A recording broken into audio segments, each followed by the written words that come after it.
ناظرین، آج ہم جس ٹاپک کے اوپر بات کریں گے وہ ہے ڈائٹ پریگننٹ عورت کے لیے. اس کو کیا کیا کھانا چاہیے, کیا چیزیں نہیں کھانی چاہیے. بہت سی باتوں کی تو آپ کو پتہ ہے میتھی ہوتی ہیں جس کے بارے میں سمجھ کچھ نہیں ہوتا کہ کون سی جو غذائیں جو ہماری بند کروا دی ہیں اور ہمیں وہ کھانی ضروری تھیں اور ہم پریگننسی میں نہیں کھاتے. اس کے اوپر بھی بات کریں گے, آپ کی کالز بھی شامل کریں گے. میں پہلے تھوڑا سا انٹرو میں آپ کو کچھ چیزیں الیبریٹ کر دیتی ہوں. جیسے بہت سے لوگ ایسے کہتے ہیں انککڈ میٹ جو ہے وہ پریگننٹ عورت کو نہیں کھانا چاہیے.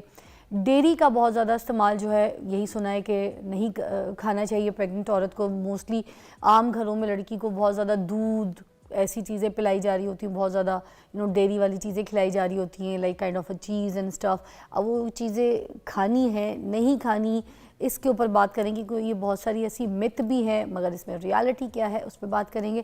اور کچھ لوگ کہتے ہیں بہت زیادہ ڈرائی نٹس کھلاؤ تو پریگننسی کے لیے خطرناک ہو سکتا ہے. اگر کھا سکتے ہیں تو کس حد تک کھا سکتے ہیں. کوکونٹ واٹر کہتے ہیں کہ پلاؤ, کس وقت پلا سکتے ہیں, نہیں پلا سکتے. ایسی چیزیں, کیونکہ پریگننسی وہ سچویشن ہے جس میں عورت بہت گھبرا جاتی ہے کہ اگر پریگننسی ہوئی ہے اور وہ نہیں ٹکی یا کوئی ایسی ضائع ہو گئے اللہ نہ کرے کسی عورت کی, کیونکہ ہر عورت کو اس چیز کا بڑا خیال رکھنا بہت ضروری ہے کہ اپنی زندگی کے ساتھ ساتھ جو زندگی, جو جان جس کو وہ جنم دے رہی ہے اس دنیا میں, اس کو وہ سارے پروٹینز, فیٹس, کاربز, نیوٹرینز سب کچھ اس کو ملے تاکہ وہ ایک اچھی گروتھ کے ساتھ بچہ جو ہے وہ اس دنیا میں جنم لے. تو آج ہمارے پاس اس پہ بات کرنے کے لیے وردہ سکندر ہے, ڈائٹیشین ہے اور بہت اچھا الیبریٹ کرتی ہیں, آپ کو پتہ ہے. تو welcome. Thank you so much for having me. کیسی ہیں؟ میں بالکل ٹھیک, اور اتنا زبردست اینڈ ویری امپورٹنٹ ٹاپک جس پہ خواتین فوکس نہیں کرتی. پوسٹ پارٹم کے بعد وزن کم کرنے پہ بہت فوکس کرتی ہیں, لیکن پریگننسی پہ ڈائٹ جتنی زیادہ امپورٹنٹ ہے. اور جیسے کہ ابھی آپ بات کر رہی تھی, آپ کو پتہ ہے مس کیریجز ہونے کا سب سے بڑا میجر کاز آئرن ڈیفیشنسی ہے. سب سے زیادہ جو کیسز دیکھے جاتے ہیں مس کیریجز کے وہ آئرن کی کمی کی وجہ سے ہوتا ہے. لیکن ہم لوگ سمجھتے ہیں کہ شاید ایکٹیویٹی زیادہ کر لی تھی, گھر کے کام زیادہ کر لیے تھے, اس وجہ سے شاید. لیکن نیوٹرین کی ڈیفیشنسی, اگر بہت سارے ایسے بچے بھی ہوتے ہیں کہ جو پیدا ہوئے جن کی پیدائش کے وقت ہی ڈیتھ ہو جاتی ہے, اس کا بھی بہت بڑا کاز جو ہے وہ نیوٹرینٹس کی ڈیفیشنسی ہے. تو اس لیے نیوٹریشن آپ سمجھیں کہ آپ کی ساری پریگننسی میں آپ کی اور آپ کے بچے دونوں کی ہر چیز آپ کی ڈائٹ پہ ڈیپینڈ کرتی ہے. لیکن ہماری سوسائٹی میں جیسے تھوڑی سی ابھی آپ نے بھی بات کی, بہت سارے ایسے ٹرینڈز بن چکے ہوئے ہیں, پریگننٹ وومن نے یہ کھانا ہے, پریگننٹ وومن نے یہ نہیں کھانا. اچھا, میجرلی جو سب سے زیادہ امپورٹنٹ چیز ہے وہ یہ ہے کہ ہماری جو پریگننسی کی ڈائٹ ہے یہ 3 ٹرائمیسٹر پہ ڈیوائیڈ ہوتی ہے. جیسے کہ 9 مہینے کا وقت ہے, پہلے 3 ماہ میں آئرن کی سب سے زیادہ ضرورت ہوتی ہے. پہلے 3 ماہ میں آپ نے کوئی ایکسٹرا کیلریز نہیں لینی. جیسے آپ نے کلچر دیکھا ہوگا, ہمارے یہاں گھر ماں ہے, ساس ہے, جتنا کھا سکتی ہو کھاؤ, اب بس بیڈ ریڈن والا ٹائم ہے. اور جتنا, یہ بے حد غلط پریکٹس ہے. وہ آپ کو الٹا ویٹ گین ہونے لگ جائے گا, اور پریگننسی کے دوران آپ کو sugar, constipation, high blood pressure اور ارلی لیبر پین سٹارٹ ہو سکتی ہے. اچھا ورتا, مگر میں اس چیز کو پہلے الیبریٹ کر کے پھر آگے چلنا چاہوں گی. مجھے بتا دیجیے گا کہ جو سافٹ چیز ہے اور یہ جو ڈیری کے پروڈکٹس ہوتے ہیں, پھر ان میں آپ دیکھیں انککڈ میٹ ہو گیا, ان میں یہ فش وغیرہ ہو گئی, ٹھیک ہے, یہ ساری چیزیں کیا کھائی جا سکتی ہیں؟ یہ صحیح ہے پریگننسی کے لیے؟ کیونکہ لوگ یہ ڈرتے ہیں کہ اگر یہ چیزیں ہم کھائیں گے, ان کی تاثیر گرم بھی ہوتی ہے some times, the fish and all, تو کہیں پریگننسی یہ نہ ہو کہ ضائع ہو جائے. تو آپ اس کے بارے میں ضرور ہمیں بتا دیں کہ is that okay to at?